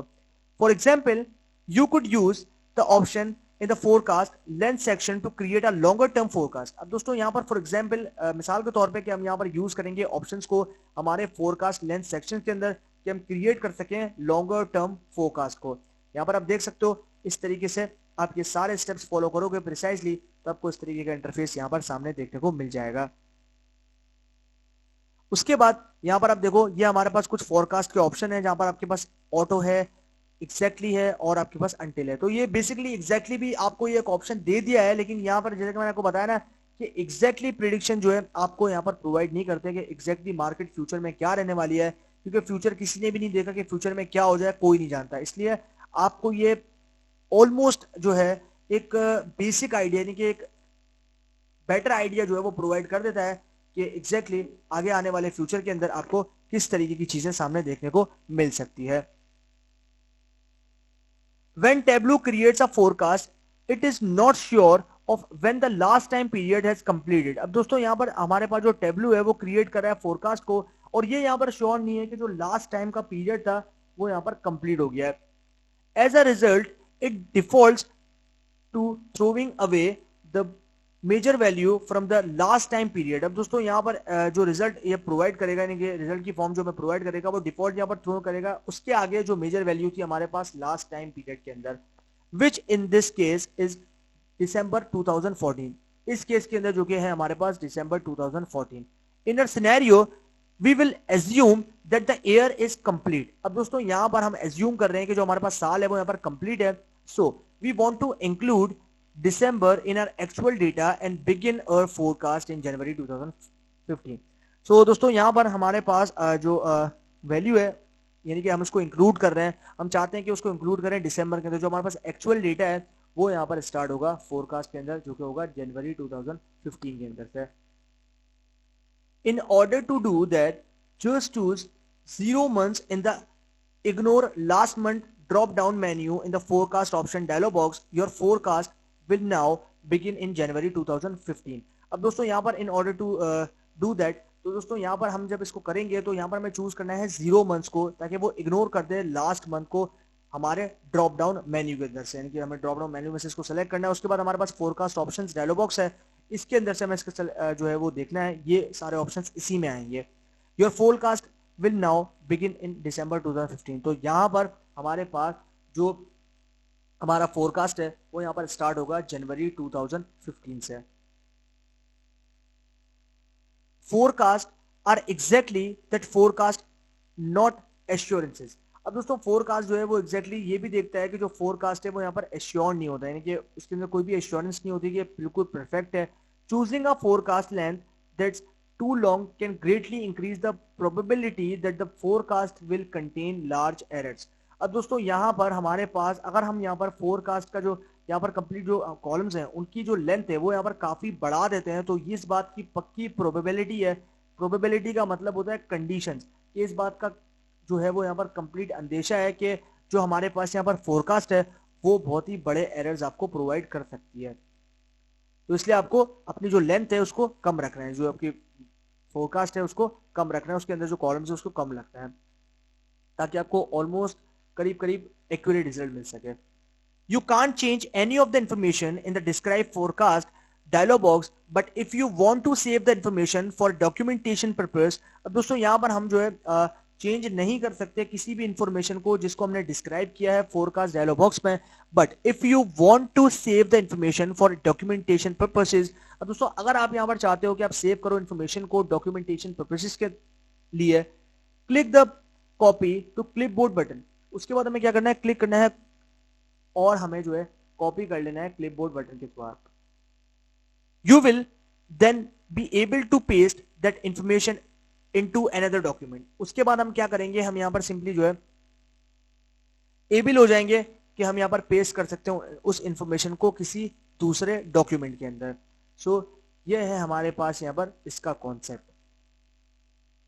ओके फोक्स, तो जैसे कि आप यहां पर देख रहे हो ये हमारे पास डॉक्यूमेंट्स है, सम ऑफ सेल्स का डॉक्यूमेंट्स है जो कि आप यहां पर देख सकते हो स्क्रीन के अंदर। Viewing additional information about the forecast, यहाँ पर ये एडिशनल इंफॉर्मेशन है हमारे फोरकास्ट की, कि हमने जो भी फोरकास्ट किया है वो यहाँ पर आप देख सकते हो हमारे सामने आ चुका है। ओके फोक्स, तो फाइनली हमारे पास ये जो थ्योरेटिकल सेक्शन है वो यहाँ पर फाइनली कंप्लीट हो चुका है। अब दोस्तों टाइम है यहाँ पर प्रैक्टिकल इंप्लीमेंटेशन का। दोस्तों चलते हैं अभी टेब्लू के सॉफ्टवेयर में और जो भी चीजें हमने यहाँ पर थ्योरेटिकली समझी हैं उनका एक प्रैक्टिकल ग्लांस लेते हैं और देखते हैं कि हमारे पास रिजल्ट क्या रहता है। चलते हैं दोस्तों टेब्लू में और करते हैं प्रैक्टिकली इंप्लीमेंट।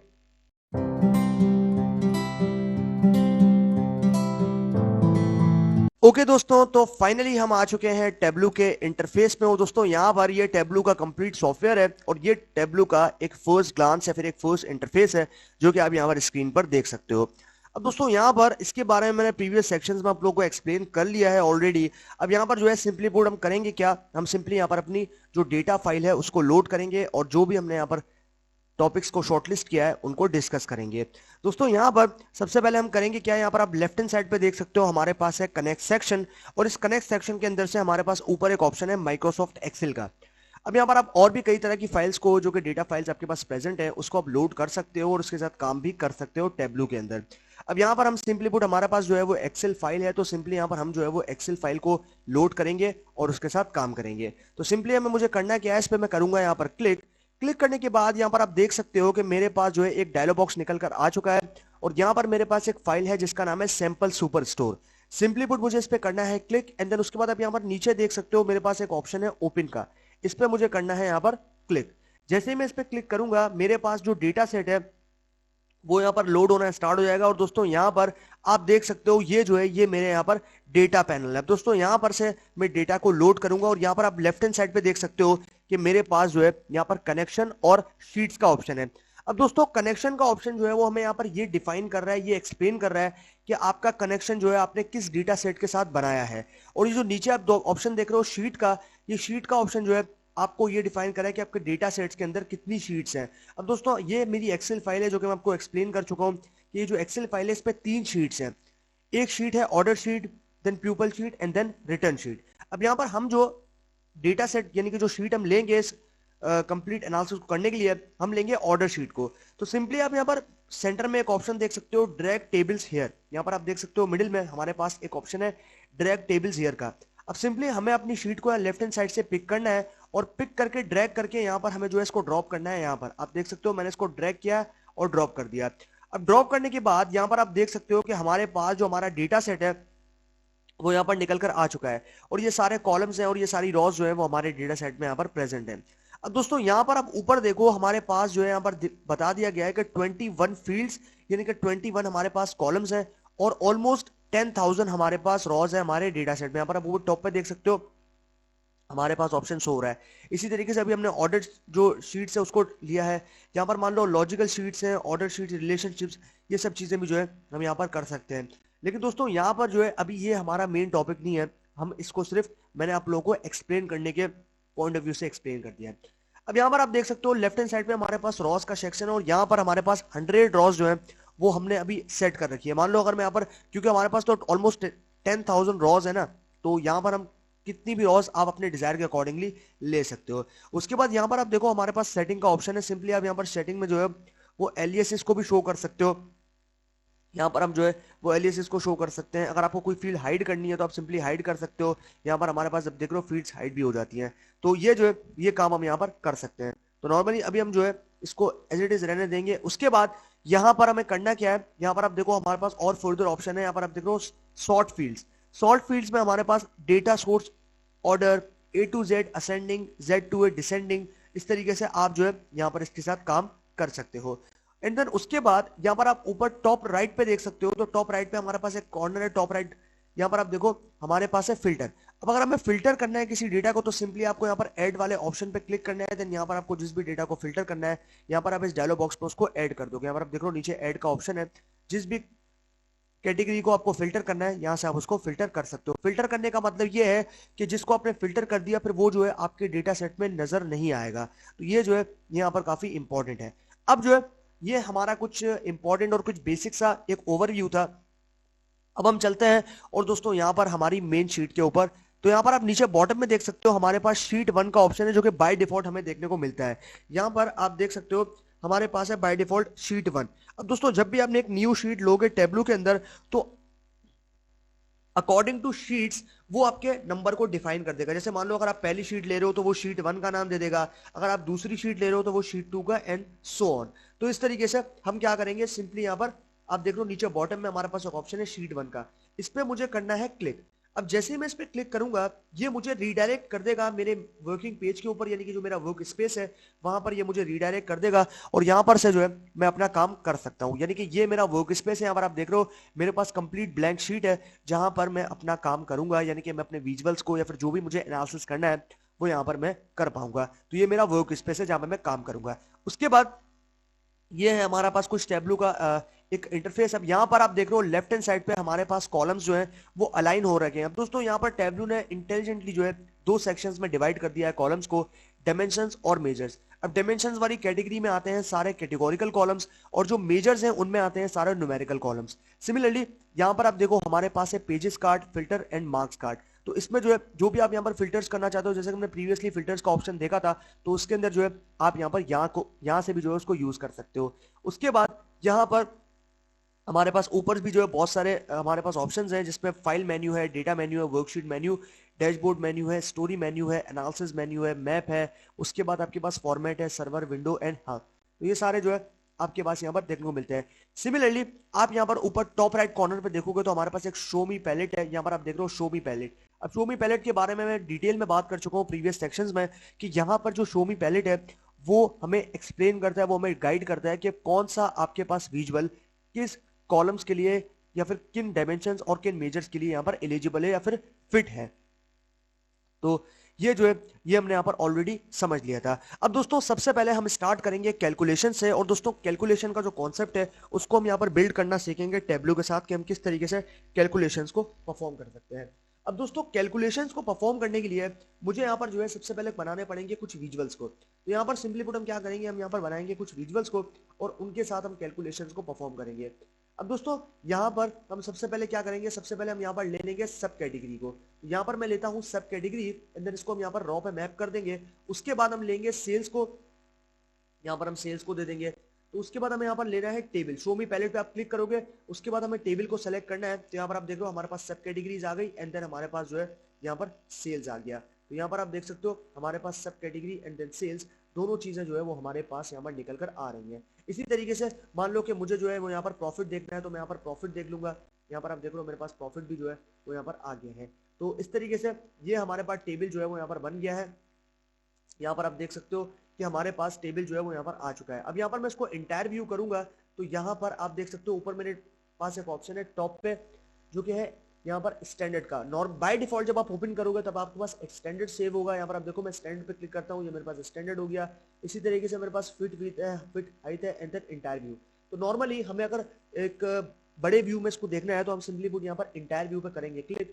क्लिक करने के बाद यहाँ पर आप देख सकते हो कि मेरे पास सब कैटेगरी का प्रॉफिट और सेल्स दोनों चीजें जो है मेरे पास यहाँ पर निकल कर आ चुकी हैं। तो हम यहाँ पर प्रॉफिट को नीचे कर देते हैं और सेल्स को यहाँ पर कर देते हैं। तो ये सेल्स भी आ गई और ये प्रॉफिट भी आ गया।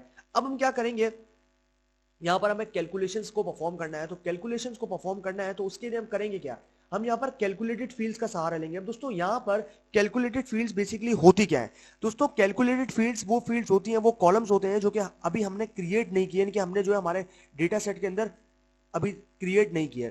यानी कि हमारे पास आप देख रहे हो ये सारे कॉलम्स बाय डिफॉल्ट हमारे डेटा सेट में प्रेजेंट है, जिसमें कैटेगरी है, सिटी है, कंट्री है, customer ID, customer name, order date and so on. तो ये जो कॉलम्स हैं ये कॉलम्स हमने कोई वर्चुअली क्रिएट नहीं किए, यानी कि हमने बाहर से इसको क्रिएट नहीं किया। हम ये जो कॉलम्स हैं बाय डिफॉल्ट हमारे डेटा सेट में पहले से प्रेजेंट थे। लेकिन अगर मैं मान लो कि मुझे किसी को कंपेयर करना है, जैसे मान लो प्रॉफिट को प्रॉफिट रेशियो के साथ कंपेयर करना है, या मान लो सेल्स को एवरेज सेल्स के साथ कंपेयर करना है, या फिर मान लो मुझे जो है यहाँ पर एवरेज प्रॉफिट को प्रॉफिट के साथ कंपेयर करना है, तो उस सिचुएशन में प्रॉफिट को अगर मुझे, क्योंकि प्रॉफिट वाला कॉलम तो आप यहाँ पर देख रहे हो मेरे पास मेजर्स वाले सेक्शन में प्रेजेंट है, लेकिन प्रॉफिट रेशियो भी प्रेजेंट नहीं है और ना एवरेज प्रॉफिट वाला कॉलम प्रेजेंट है। तो उसको मुझे वर्चुअली क्रिएट करना है, मुझे यहाँ पर वर्चुअली लेकर आना है, वर्चुअली बनाना है। तो उसको बोलते हैं कैलकुलेटेड फील्ड्स, यानी कि हम खुद से जो कॉलम्स को क्रिएट करेंगे, खुद से जो कॉलम्स हम बनाएंगे टेबलो के अंदर किसी भी ओरिजिनल कॉलम के साथ कंपेयर करने के लिए, तो उस सिचुएशन में हम यहाँ पर कैलकुलेटेड फील्ड्स को यूज करते हैं। अब दोस्तों ये तो हमारे पास था कैलकुलेशन का काम। अब हम यहाँ पर ये देखते हैं कि हम कैलकुलेशंस को कर कैसे सकते हैं, यानी कि टेबलो के साथ हम किस तरीके से कैलकुलेशंस को बना सकते हैं और कैलकुलेशन के साथ यहाँ पर हम काम कर सकते हैं। अब दोस्तों उसके साथ काम करने के लिए हमें सिंपली पुट करना क्या है, हमें जो है यहाँ पर कुछ कंपैरिजंस करने हैं। तो दोस्तों ये तो हमारे पास एक बार चार्ट है। अब दोस्तों यहाँ पर हम लेते हैं, नीचे आप बॉटम में देखो हम यहाँ पर जो है इसको दे देते हैं टेबल। इसको यहाँ पर हम टेबल का नाम देते हैं। यहाँ पर आपको राइट क्लिक करना है, देन यहाँ पर रीनेम पे क्लिक करना है। उसके बाद आप जो है इसको कोई भी नाम दे दोगे। मान लो यहाँ पर मैं जो है वो इसको नाम दे देता हूं टेबल का, ठीक है, टेबल। तो यहाँ पर हम दे देते हैं इसको टेबल 1। उसके बाद एंटर। अब यहाँ पर हमने एक टेबल बनानी है। उसके बाद यहाँ पर आप नीचे बॉटम में देख सकते हो हमारे पास एक ऑप्शन है न्यू वर्कशीट का, इस पे भी आप क्लिक कर सकते हो, या फिर आप ऊपर टॉप पे देख सकते हो हमारे पास जो है यहाँ पर एक वर्कशीट मेन्यू बार है, इसके ऊपर आप क्लिक करोगे तो यहाँ पर भी आपको जो है स्टार्टिंग में सबसे ऊपर एक ऑप्शन देखने को मिल जाएगा वर्कशीट, न्यू वर्कशीट। तो इस पर हमें करना है क्लिक। क्लिक करने के बाद यहाँ पर आप देख सकते हो कि हमारे पास जो एक ऑप्शन है वो यहाँ पर निकल कर आ रहा है वर्कशीट का। तो यहाँ पर हम जो है वो वर्कशीट को देंगे और यहाँ पर हमारे पास जो वर्कशीट है वो यहाँ पर अभी देखने को मिल रहा है। तो यहाँ पर से जो है हम वर्कशीट को क्रिएट करेंगे, तो यहाँ पर हमारे पास आ जाएगी वर्कशीट, डैशबोर्ड और ये सब चीजें जो है वो हमारे पास यहाँ पर देखने को मिल रही हैं। अब हम क्या करेंगे, हमारे पास हमने वर्कशीट भी जो एक न्यू वर्कशीट आप देख रहे हो ले लिया, और यहाँ पर हमारे पास बाय डिफॉल्ट नेम भी आ चुका है शीट 2 का। अभी हम इस पर डबल क्लिक करेंगे। डबल क्लिक करने के बाद हमारे पास जो है ये एडिटिंग मोड में जाएगा और यहाँ से हम जो है इसके नाम को ऐड कर सकते हैं। अब दोस्तों यहाँ पर जो है हम क्या करेंगे, हम यहाँ पर कंपेयर करेंगे, हम यहाँ पर कंपेयर करेंगे सेल्स को प्रॉफिट के साथ। तो यहाँ पर हम देंगे सेल्स वर्सेस प्रॉफिट। यहाँ पर जो है हम प्रॉफिट के साथ इसको कंपेयर कर रहे हैं, तो यहाँ पर हम देंगे सेल्स वर्सेस प्रॉफिट। उसके बाद हम यहाँ पर एंटर को प्रेस कर देंगे। एंटर को प्रेस करने के बाद यहाँ पर आप देख रहे हो जो शीट नेम हमने दिया था वो शीट नेम आप यहाँ पर देख रहे हो ऊपर हमारे अपेयर हो रहा है। अब हम क्या करेंगे, अब यहाँ पर हम लेंगे सेल्स को, यहाँ पर हम लेंगे सेल्स को, यहाँ पर ड्रॉप कर देंगे और कंपेयर करेंगे प्रॉफिट के साथ। तो यहाँ पर हम प्रॉफिट को दे देंगे कॉलम्स में। अब यहाँ पर हम क्या करेंगे, लेंगे हॉरिजॉन्टल बार चार्ट को। उसके बाद यहाँ पर आप देख रहे हो मेरे पास शो मी पैलेट है, यहाँ पर आप देख रहे हो हॉरिजॉन्टल बार चार्ट है इसमें एंटर। उसके बाद ऊपर टॉप पे आपको एक ऑप्शन देखने को मिल रहा है स्टैंडर्ड, इस पे आपको साइड पे एक ऑप्शन है फिट का, इस पर आपको क्लिक करना है। क्लिक करने के बाद यहाँ पर आप देखो इंटायर व्यू, इस पर हमें क्लिक करना है। क्लिक करने के बाद यहाँ पर आप देख रहे हो ये जो है ये हमारे पास यहाँ पर प्रॉफिट के लिए है, एंड ये जो है ये हमारे पास सेल्स के लिए है, यानी कि ऊपर वाला प्रॉफिट के लिए है और नीचे वाला सेल्स के लिए है। अब दोस्तों यहाँ पर हम इनको कंपेयर कर रहे हैं, तो यहाँ पर मान लो कि मैं जो है इसको चेंज कर देता हूँ, यानी कि रीजन वाइज अगर मैं देखना चाहता हूँ तो मैं यहाँ पर रीजन को पिक करूंगा, रीजन वाले कॉलम को लेफ्ट हैंड साइड से। उसके बाद यहाँ पर मेरे पास मार्क्स कार्ड के अंदर एक सेक्शन है कलर्स का, इस पर मुझे इसको ड्रॉप कर देना है। यहाँ पर से मैं इसको पिक करता हूँ एंड देन यहाँ पर मैं इसको ड्रॉप कर दूंगा। तो जैसे ही मैं इसको ड्रॉप करूंगा यहाँ पर आप देख सकते हो कि डिफरेंट रीजन में सेल्स और डिफरेंट रीजन में प्रॉफिट कितना है। यहाँ पर आप देख रहे हो नीचे वाले हमारे पास, जैसे मान लो यहाँ पर मैं जो है वो रीजन को पिक करता हूँ और ड्रॉप कर देता हूँ लेबल्स में, तो यहाँ पर आप देख रहे हो west region, south region, east region और सेंट्रल रीजन। अब कितना कितना प्रॉफिट है यहाँ पर आप देख सकते हो। मैं प्रॉफिट को पिक करूंगा एंड देन प्रॉफिट को पिक करके मैं यहाँ पर जो है वो ड्रॉप कर दूंगा लेबल्स में। यहाँ पर आप देखो हमारे पास जो सेल्स है वेस्ट रीजन में सेल्स हुई है हमारे पास $108,000 की। सिमिलरली यहाँ पर आप देख रहे हो $46,000 की हुई है साउथ में, ईस्ट में हुई है $91,000 एंड देन सेंट्रल में हुई है $39,000 की। तो ये तो था फंडा हमारे पास सेल्स का। अब यहाँ पर बात करते हैं प्रॉफिट की। तो प्रॉफिट का जो हमारे पास कंप्लीट सिनेरियो है वो है कि वेस्ट में जो सेल्स हुई है बेसिकली प्रॉफिट हुआ है वो हुआ है $108,000 का। सिमिलरली यहाँ पर आप देखो कि ये जो है ये हमारे पास यहाँ पर है साउथ रीजन जिसमें $46,000। इसी तरीके से यहाँ पर आप देखो ये हमारे पास प्रॉफिट है $91,000 एंड देन यहाँ पर $39,000। अब यहाँ पर आप देखो ये हमारे पास प्रॉफिट है और ये हमारे पास सेल्स है, तो यहाँ पर सेल्स की $725,000। इसी तरीके से इसमें हुई है $391,000 एंड देन $678,000 एंड देन इसमें हुई है $501,000 की। ठीक है, ये हमारे पास यहाँ पर कंपैरिजन सेल्स का। अब क्योंकि अगर मान लो कि मुझे एवरेज सेल्स और एवरेज प्रॉफिट को देखना है, तो उसके लिए हम क्या करेंगे, नेक्स्ट शीट को लेंगे और कैलकुलेटेड फील्ड्स के साथ इनको कंपेयर करेंगे। तो फोक्स आपने यहां पर देखा कि जो प्रॉफिट है और जो सेल्स है उनको दोनों को हमने यहां पर कंपेयर कर लिया, तो डेफिनेटली सेल्स जो है वो हर मैट्रिक्स में ज्यादा, इनके हर रीजन में ज्यादा है अगर हम कंपेयर करते हैं प्रॉफिट से। तो डेफिनेटली जहां पर प्रॉफिट जो है वो ज्यादा है देन सेल्स जो है वहां पर बहुत ज्यादा है। तो इसलिए जहां पर सेल्स डेफिनेटली सारे जितने भी रीजन हैं उन सब में सेल्स जो है वो सबसे ज्यादा है प्रॉफिट सब में उसके हिसाब से, यानी कि जितनी सेल्स है यहाँ पर आप देख रहे हो सेल्स हमारे पास बहुत ज्यादा क्वांटिटी में हुई है लेकिन प्रॉफिट जो है वो इतना ज्यादा नहीं हुआ। तो ये जो है ये हमारे पास यहाँ पर इंपॉर्टेंट कॉन्सेप्ट है।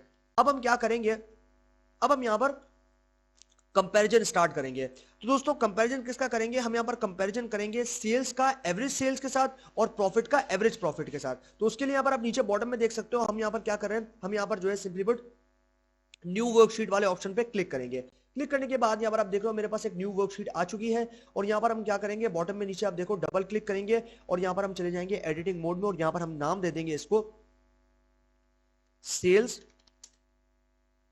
वर्सेस एवरेज सेल्स, यानी कि एवरेज सेल्स को हम एवरेज सेल्स के साथ कंपेयर करेंगे।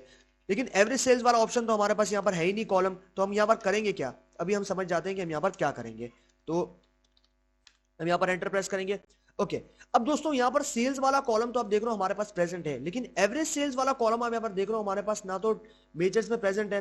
तो अब हम उसको करेंगे क्या, अब हम यहां पर इसको क्रिएट करेंगे खुद से, तो उसको बोलते हैं कैलकुलेटेड फील्ड्स। तो उसके लिए हमें करना क्या होगा, यहां पर आप देख सकते हो लेफ्ट हैंड साइड पे हमारे पास जो कॉलम्स हैं उन कॉलम्स में यहां पर देख सकते हो हमारे पास एक ऑप्शन है ड्रॉप डाउन का। सिंपली आप इसको करना है क्लिक। क्लिक करने के बाद यहां पर आपको देखने को मिल रहा है ऊपर एक ऑप्शन जो कि है क्रिएट कैलकुलेटेड फील्ड्स, इस पे आपको करना है क्लिक। अब क्लिक करने के बाद आपके पास जो है यहां पर आ जाएगा सामने एक डायलॉग बॉक्स, और दोस्तों डायलॉग बॉक्स के अंदर आप जो है यहां पर लिखोगे फॉर्मूला को। तो फॉर्मूला को जो है हम यहां पर लिखेंगे, तो उसके लिए हमें सबसे पहले अपना जो कॉलम है उसका नाम देना है। यहाँ पर कैलकुलेटेड फील्ड का मतलब यह है कि हम यहाँ पर अपने जो भी हम यहाँ पर नया कॉलम क्रिएट कर रहे हैं उसका नाम हम यहाँ पर प्रोवाइड कर देंगे। तो डेफिनेटली हम यहाँ पर एवरेज सेल्स को बना रहे हैं क्योंकि सेल्स वाला कॉलम तो हमारे पास ऑलरेडी प्रेजेंट है, तो हम यहाँ पर एवरेज सेल्स वाले कॉलम को बनाएंगे। तो यहाँ पर मैं क्या करूंगा, मैं यहाँ पर दे दूंगा एवरेज सेल्स। उसके बाद हम क्या करेंगे, उसके बाद जो है हम यहाँ पर नीचे फॉर्मूला लिखेंगे। तो फॉर्मूला लिखने के लिए हम यहाँ पर क्या करेंगे, हम यहाँ पर दे देंगे AVG। उसके बाद हमें यहाँ पर लेना है सेल्स वाले कॉलम को। यहाँ पर आप देखो सेल्स वाले कॉलम को जो है हमने ले लिया और यहाँ पर आप नीचे देख सकते हो द कैलकुलेशन इज वैलिड। अगर मान लो कि मैं यहाँ पर कॉमा ऐड करता हूँ तो यहाँ पर आप देखो मेरे पास एरर आना शुरू हो रहा है, द कैलकुलेशन कंटेन्स एरर। तो इस तरीके से आपके पास यहां पर एरर आ सकता है। तो यहां पर आप देख रहे हो कि मेरे पास यहां पर जैसे मैंने डायलॉग बॉक्स खोला तो यहां पर आप देख रहे हो डिफरेंट आपके पास जो सारे ऑप्शंस यानी कि डिफरेंट एक्सप्रेशंस जो है उन सभी की डिटेल्स आपको प्रोवाइड कर दी गई है। यहां पर आप देख सकते हो, आप उनको पढ़ सकते हो। जैसे मान लो मैं डेट पे क्लिक करता हूं तो यहां पर डेट वाला जो है हम यहां पर पढ़ लेते हैं। Returns a date given a number string और डेट एक्सप्रेशन, यानी कि हम यहां पर जो भी यहां पर जो डेट है बेसिकली वो किसी भी स्ट्रिंग या फिर किसी भी नंबर को डेट की एक्सप्रेशन की फॉर्म में करेगा। आप यहां पर एग्जांपल भी दे रखी है, जैसे कि आप यहां पर डेट की जो एक्सप्रेशन है यानी कि जो आपके यहां पर एक्सप्रेशन है, जो फॉर्मूला है वो किस तरीके से आप यहां पर लिख सकते हो। यहां पर आप देखो ये हमारे पास यहां पर साइड ड्रॉप डाउन है, इसको हमें क्लिक करना है। यहां पर आप देखो साइड ड्रॉप डाउन पे हमें क्लिक करना है तो यहां पर आप जो है इस विंडो को खोल पाओगे। तो यहां पर हमें एवरेज देखना है, हमने यहां पर फॉर्मूला लिख लिया। उसके बाद हमें क्या करना है, अप्लाई एंड देन ओके। अब यहां पर जैसे ही हमने अप्लाई किया, यहां पर आप लेफ्ट हैंड साइड पे देख सकते हो जो हमारे पास मेजर्स वाला सेक्शन है उसमें एक नया कॉलम ऐड हो चुका है और जो कि है एवरेज सेल्स। अब यहां पर जैसे कि हमने देखा है कि हम यहां पर कंपेयर करेंगे सेल्स को एवरेज सेल्स के साथ, तो सिंपली पुट हमें करना क्या है, सबसे पहले हमें लेना है सेल्स वाले कॉलम को और यहां पर हमें ड्रॉप कर देना है रॉस पे। सिमिलरली यहां पर हम लेंगे एवरेज वाले कॉलम को एंड देन यहां पर हम जो है इसको ड्रॉप कर देंगे कॉलम्स को। तो यहां पर हमारे पास शो मी पैलेट है, इसको हम यहां पर कंपेयर करेंगे। तो यहां पर हम इसको कंपेयर करते हैं इसके साथ। तो यहां पर हमारे पास आप देख सकते हो कि एवरेज सेल्स जो है वो हमारे पास यहां पर निकल कर आ रही है। यहां पर से हम इसको लेते हैं और यहां पर ड्रॉप कर देते हैं। तो ये हमारे पास जो है यहां पर आ जाएगा एवरेज सेल्स और एवरेज प्रॉफिट। तो अभी जो है हम क्या करेंगे, अभी हम यहां पर इसको फिल्टर नहीं कर रहे हैं, यहां पर से जो है मैं इसको ड्रॉप कर देता हूं। यहां से हमारे पास आ जाएगी सेल्स एंड देन यहां पे जो है हमारे पास आ जाएगा एवरेज सेल्स। ठीक है, यहां पर आप देखो ये हमारे पास जो है इस तरीके का कुछ बार चार्ट जो है वो यहां पर बनकर आ रहा है। यहां पर ये एवरेज सेल्स को जो है वो यहां पर डिटरमिन कर रहा है।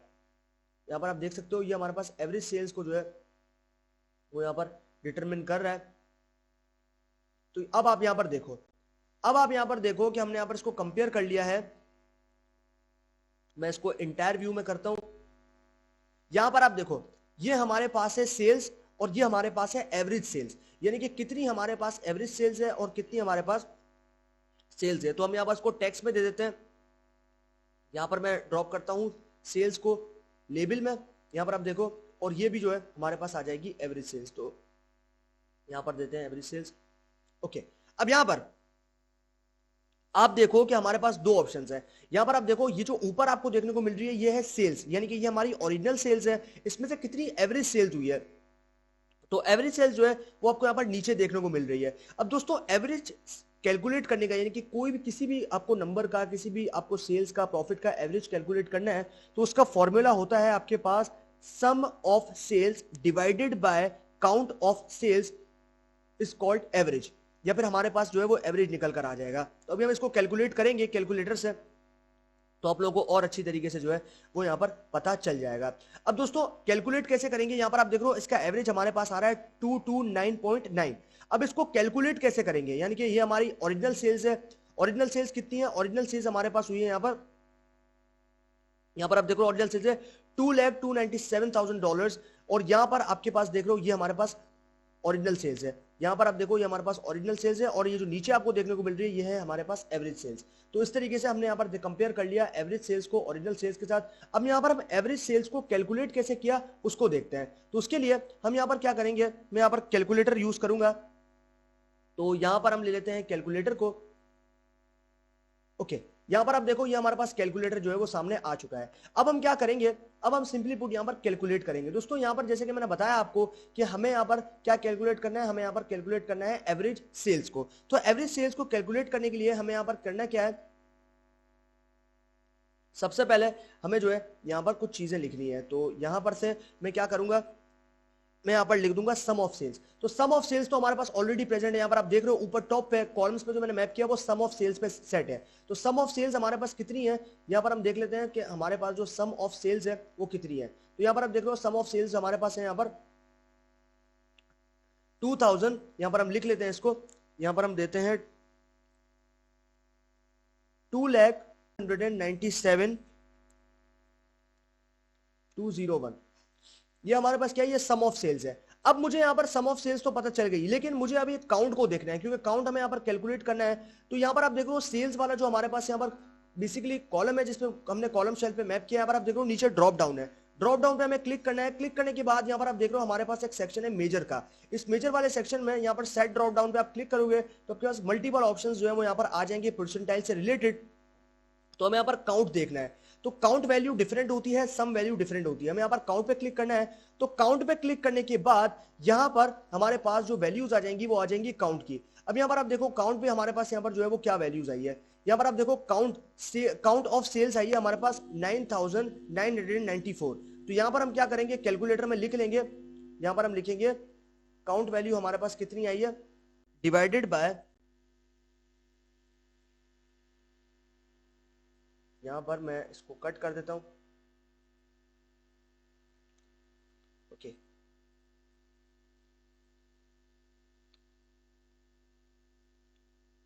यहां पर हमें करना है डिवाइडेड बाय, ठीक है। डिवाइडेड बाय कितनी वैल्यू थी हमारे पास, यहां पर आप देखो काउंट ऑफ सेल्स कितना है 9994। तो यहां पर हम लिखेंगे डिवाइडेड बाय 9994, ठीक है। अब हम क्या करेंगे, अब हम यहां पर जो है सिंपली पुट इसको इक्वल टू कर देंगे। तो दोस्तों यहां पर जैसे मैंने इज इक्वल टू किया तो यहां पर आप देखो हमारे पास जो आंसर है वो क्या आ रहा है, वो आ रहा है यहां पर 229.85। तो यहां पर आप देख रहे हो कि हमारे पास एग्जैक्टली जो एवरेज सेल्स है वो निकल कर आ गई। और वो कितनी आई, यहां पर आप देखो इसके साथ अगर हम कंपेयर करें तो हमारे पास एवरेज सेल्स जो है वो यहां पर निकल कर आ चुकी है। यहां पर आप देख सकते हो कि हमारे पास एवरेज सेल्स यहां पर आ गई और इसके अंदर भी जो सेल्स थी वो यही थी। यहां पर आप देखो 229 यानी कि 229.85, यानी कि यहाँ पर ऑलमोस्ट 0.5 का डिफरेंस है। यहाँ पर 9 है और यहाँ पर 85 है। तो this is how we can calculate the average sales. तो यहाँ पर आई होप कि आप लोगों को समझ में आ गया होगा किस तरीके से हम यहाँ पर कैलकुलेट करते हैं एवरेज सेल्स को। तो इस तरीके से जो है हम यहाँ पर एवरेज सेल्स को कैलकुलेट कर सकते हैं।